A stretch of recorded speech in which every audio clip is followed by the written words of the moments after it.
Bendito é o nome do Senhor. Diz assim a palavra do Senhor: e aconteceu que, indo ele a Salém, passou pelo meio da Samaria e da Galileia. Só até aqui. Glória a Deus. Meus amados irmãos, quando nós olhamos para a biografia deste homem chamado Lucas, sabemos bem na verdade que Lucas morava em uma pequena aldeia chamada Lucânia. Um historiador chamado Flávio Joséfo, ele relata dizendo que Lucas saía desta aldeia ou pequena cidade e ia para uma cidade em Alexandria para estudar a medicina dos gregos e a medicina do Egito. Uma coisa que me chama a atenção é que ele vai se formar a médico, a doutor. E é interessante que este homem chamado Lucas, ele se forma. Deus deixa ele estudar, se formar. Mas uma coisa me chama a atenção, que Deus chama ele para a obra. O Senhor chama ele para a obra profética. O Senhor chama ele para ser evangelista.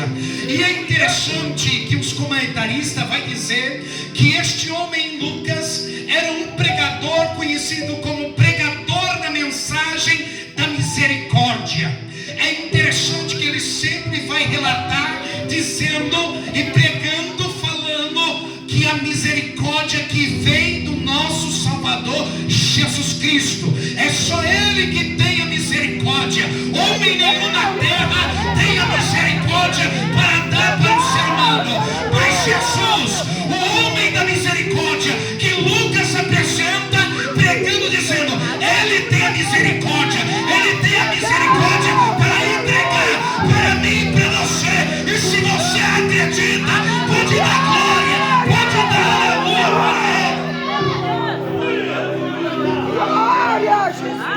aleluia. É interessante que a biografia de Lucas vai dizer que o seu pai e a sua mãe, chamada Irene, e o seu pai, chamado Enéas.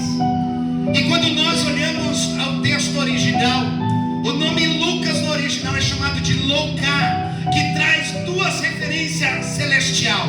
A palavra Louca significa aquele que tem a luz. Isso já é motivo de eu dar glória a Deus, porque aquele que tem a luz é aquele que busca, aquele que ora, aquele que busca o Senhor de todo o coração. Aleluia. Aí vem o segundo significado: iluminado por Deus. Aí quando eu olho para a palavra de Deus, eu vejo a palavra dando retorno para esse significado. E qual é o retorno? Lâmpada para os meus pés é a tua palavra, e a tua palavra é luz para os meus caminhos. Eu não sei como está o teu caminho, mas eu apresento o Senhor das luzes sobre o teu caminho, sobre a tua casa, sobre a tua história.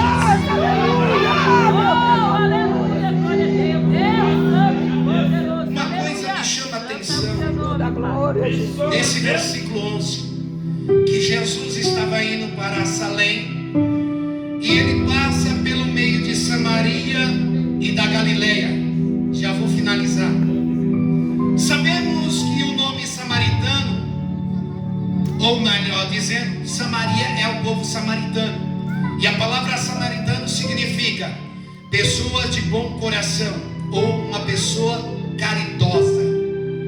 Só que Jesus não fica lá, ele só passa. Mas também passa pela Galileia, mas ele não fica lá.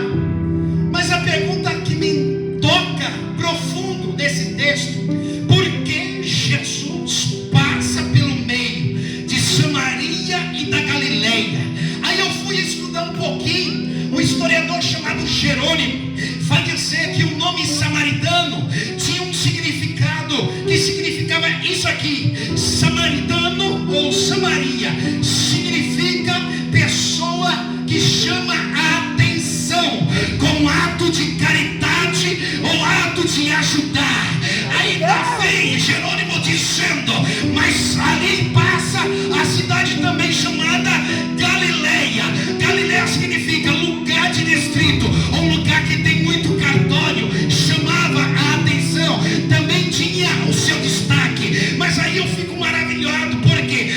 Jesus passa no meio de Samaria e da Galileia para trazer uma frase oculta sobre o texto. Por quê? Porque Samaria e Galileia significa uma frase oculta. E qual é a frase oculta?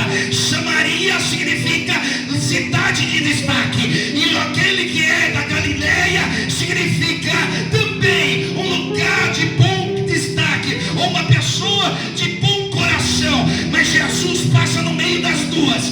Para quê? Para dizer: ei, samaritano, vocês não são o centro da atenção, porque eu estou passando no meio. Peraí, Galileia, eu estou passando, vocês não são o destaque. Quem é o destaque é Jesus. Quem é o destaque é Jesus. Ele é o destaque.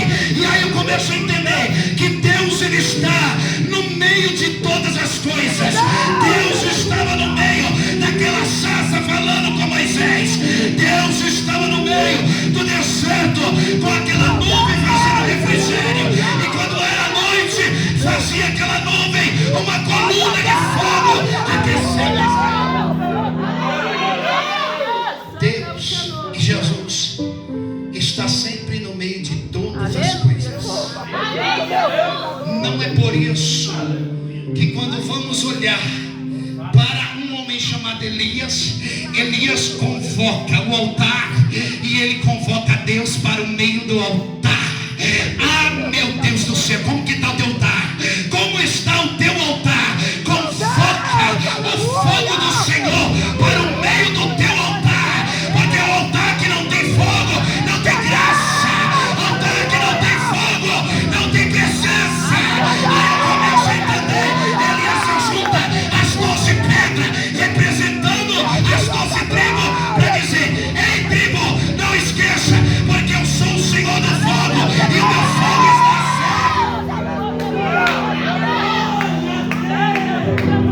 Meu Deus, aleluia!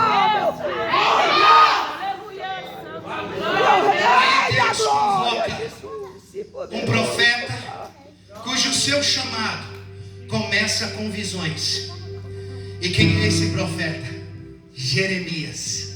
E é interessante, porque Deus vai olhar para Jeremias, não é para o lado de fora.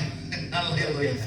Deus vai olhar para dentro do útero da mãe e dizer: ei, Jeremias, antes que você fosse formado, eu já te